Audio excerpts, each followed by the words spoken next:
flexible working arrangement itu tanggalnya 16, 17, 25, 26, dan 27 Maret.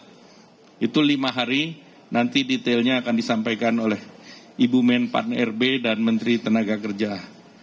Bagi pegawai ASN akan ada surat edaran dan juga pekerja swasta juga akan ada surat edaran dari Menaker.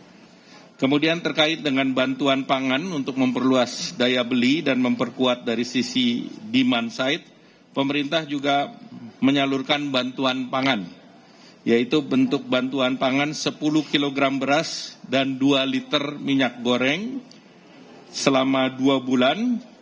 Target penerimanya adalah 35,04 keluarga penerima manfaat, yaitu masyarakat yang berasal dari desil 1 sampai dengan desil 4. Estimasi kebutuhan anggaran sebesar 11,92 triliun dan ini akan mulai disalurkan di bulan Ramadan atau Februari nanti. Dan Pemda maupun KL yang terkait diharapkan juga bisa mendukung kelancaran logistik untuk penyaluran bantuan pangan.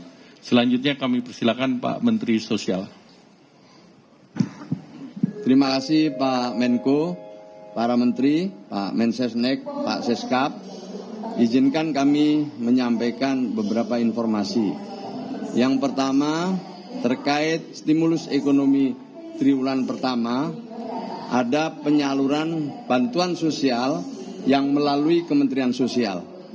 Tentu ada bantuan-bantuan dari Presiden lewat kementerian yang lain, tetapi ini adalah bantuan sosial yang melalui Kementerian Sosial. Ada 2 jenis bansos. Yang pertama adalah bansos reguler, yaitu bansos bantuan sembako dan program keluarga harapan yang menyasar 18 juta keluarga penerima manfaat dengan anggaran sebesar 17,5 triliun. Kemudian yang kedua adalah bansos adaptif. Yang pertama ini bansos adaptif untuk bansos kebencanaan, termasuk untuk Sumatera, dan juga untuk bencana di beberapa tempat lain dengan nilai lebih daripada 2,3 triliun. Lalu yang berikutnya dalam anggaran kami juga untuk bansos yang sifatnya atensi atau asistensi rehabilitasi sosial. Secara keseluruhan nilainya adalah 20 triliun. Sampai hari ini sudah kita salurkan lebih dari 17 triliun. Sisanya akan menyusul untuk bulan Januari, Februari, dan Maret. Artinya ini insya Allah sampai Lebaran dan kami akan salurkan pada triwulan kedua nanti di bulan April, Mei, dan Juni. Bapak Ibu sekalian, perlu saya sampaikan penerima manfaat itu sifatnya dinamis karena kita berpedoman kepada data tunggal yang telah dimutakhirkan secara berkelanjutan oleh BPS. Maka itu penerima manfaat bisa jadi di triwulan pertama dapat, di triwulan kedua dapat, mungkin di triwulan kita tidak dapat. Atau sebaliknya, ada yang belum pernah mendapatkan, nah sekarang kemudian mendapatkan bantuan sosial. Dan ini memerlukan proses, mulai dari membuka rekening maupun nanti kita salurkan lewat PT Pos Indonesia. Saya kira itu tambahan dari kami, Bapak Ibu sekalian. Kami atas arahan Presiden membuka partisipasi masyarakat seluas-luasnya untuk ikut memutakhirkan data. Ada 2 saluran. Saluran pertama adalah jalur formal yang itu bisa diproses mulai tingkat RT, RW, nanti ke kelurahan, terus ke Dinsos, tanda tangani oleh Bupati Wali Kota, baru kita proses selanjutnya bersama BPS. Sementara itu kita membuka jalur partisipasi seluas-luasnya untuk masyarakat. Jadi kami mengundang masyarakat untuk ikut memberikan usul maupun sanggah terhadap data-data penerima bansos. Pertama lewat comment center kami yang beroperasi selama 24 jam. 021 171. Yang kedua ada WA Center kami. Nanti nomornya akan kita susulkan. Dan yang ketiga ada aplikasi Cek Bansos, di mana semua masyarakat bisa melakukan usul sanggah di situ. Nanti akan kita serahkan sepenuhnya kepada BPS untuk dilakukan verifikasi validasi. Selanjutnya nanti hasilnya dalam bentuk perankingan mulai dari desil 1 sampai desil 10. Sesuai dengan rapat dengan Pak Menko, fokus kita nanti adalah bantuan pada desil 1 dan 2. Jika alokasi anggarannya masih ada, akan kita tingkatkan sampai desil 3 dan 4. Demikian tambahan kami, kurang lebihnya mohon maaf. Assalamualaikum warahmatullahi wabarakatuh. Terima kasih Pak Mensos. Selanjutnya Prof. Jaseri, Menaker. Terima kasih Pak Menko, yang saya hormati Pak Menko, Pak Mensesnek, Pak Mensos, Pak Menhub, Ibu Menpan RB, dan Pak Mensekap. Bapak dan Ibu yang kami hormati, sehubungan dengan pelaksanaan work from anywhere bagi pekerja buruh di perusahaan, maka kami menyampaikan beberapa hal.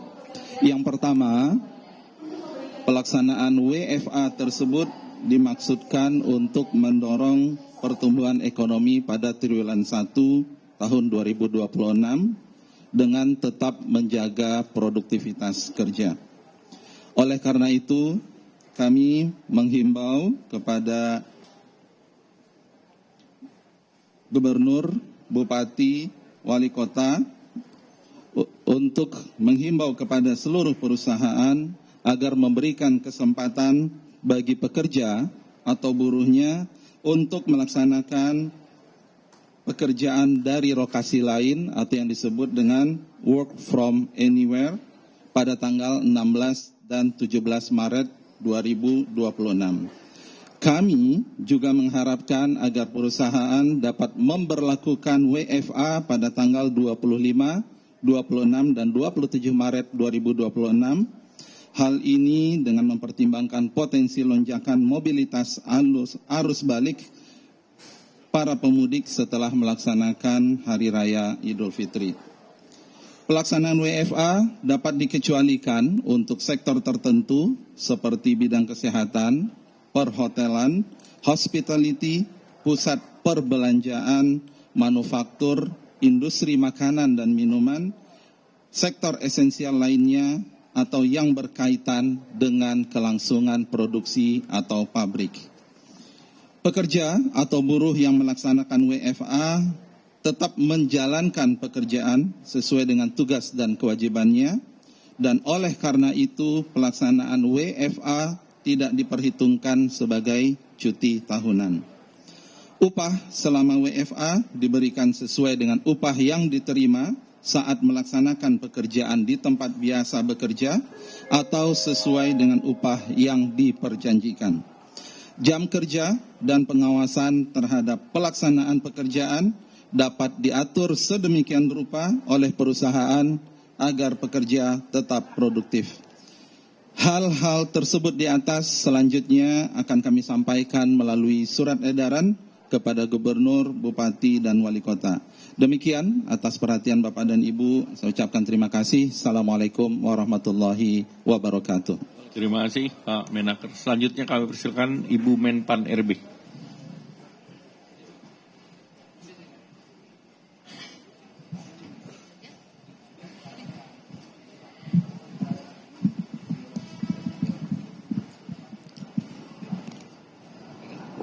Baik, terima kasih Pak Menko yang saya hormati, Pak Menteri Perhubungan, Pak Seskap, kemudian juga Pak Mensesnek dan Pak Mensos dan Pak Menteri Sekretaris Negara. Saya ingin melanjutkan apa yang disampaikan oleh Pak Menko. Saat ini saya sudah mengeluarkan surat edaran nomor 2 tahun 2026 terkait dengan kebijakan penyesuaian pelaksanaan tugas kedinasan secara fleksibel, yaitu 2 hari sebelum libur nasional dan cuti bersama hari nyepi, yaitu tanggal 16 dan 17 Maret. Kemudian juga 3 hari setelah libur nasional dan cuti bersama Hari Raya Idul Fitri, yaitu pada tanggal 25, 26, dan 27 Maret.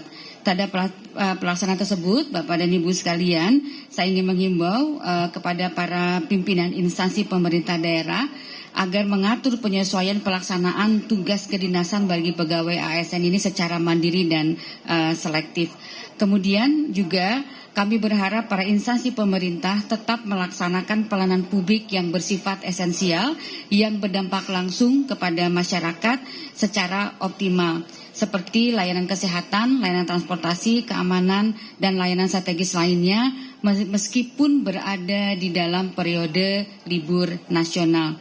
Dan para pimpinan instansi diharapkan terus melakukan pemantauan dan pengawasan secara berkelanjutan agar penerapan fleksibilitas tugas kedinasan ini dapat dilangsungkan secara tertib dan tetap di dalam koridor penyelenggaraan layanan publik.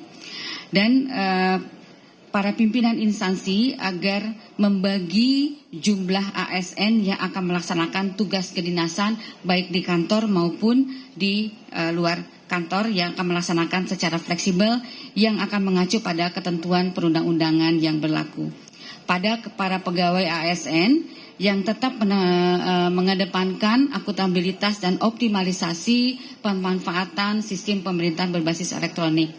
Instansi pemerintah diharapkan secara aktif tetap membuka akses kanal pengaduan baik melalui SP4 Lapor, www.lapor.go.id atau kanal aduan tatap muka maupun media lainnya, serta tetap melakukan survei kepuasan masyarakat melalui QR Code di unit layanan masing-masing yang tersambung kepada kanal lapor.go.id. Kemudian juga saya mengingatkan kepada seluruh ASN dan para pimpinan instansi untuk tetap memastikan para pegawai ASN di lingkungan instansi masing-masing untuk tidak memberi dan atau menerima gratifikasi yang berhubungan dengan jabatan yang bertentangan dengan tugasnya. Demikian kami sampaikan. Wassalamualaikum warahmatullahi wabarakatuh.